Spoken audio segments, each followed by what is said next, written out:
اس وقت امریکہ کی شمال مشرقی ریاستوں میں اپنی انتخابی مہم میں مصروف ڈیموکریٹ سینیٹر اور صدارتی امیدوار الزبتھ وارن صدر ٹرمپ کے مواخذے کے مطالبے کی مہم میں سب سے آگے ہیں۔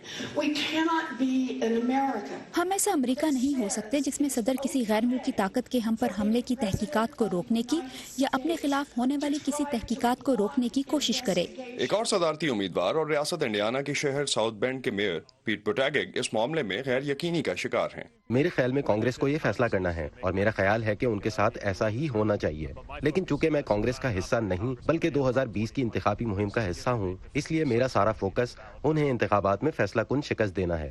ہاؤس کی اسپیکر نینسی پیلوسی مواخذے کی مخالفت کرتی ہیں اور کانگریس کے ذریعے صدر اور ان کی انتظامیہ کو جواب دہ رکھنا چاہتی ہیں۔ وہ سمجھتی ہیں کہ مواخذے کے لیے ٹھوس ثبوت کم ہے اور آپ کو صرف ڈیموکریٹس ہی نہیں ریپبلکنز کی حمایت بھی چاہیے ہوگی۔ بہت سے ڈیموکریٹس اس بارے میں واضح فیصلہ نہیں کر پا رہے، جیسا کہ کیلیفورنیا سے ایڈم شیف۔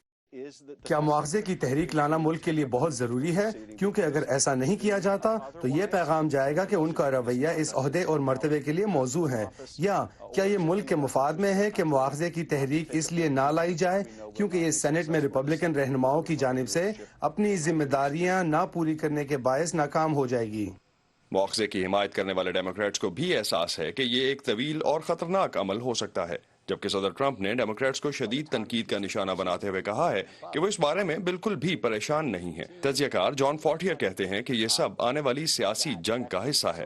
میرا نہیں خیال کہ یہ ختم ہو گیا ہے، اس کے بارے میں بات جاری رہے گی، لیکن اس کی شہ سرخی وہ تھی جو صدر سننا چاہتے تھے، یعنی صدر ٹرمپ کی انتخابی مہم اور روسی حکومت کے درمیان کوئی میلی بھگت نہیں ہوئی۔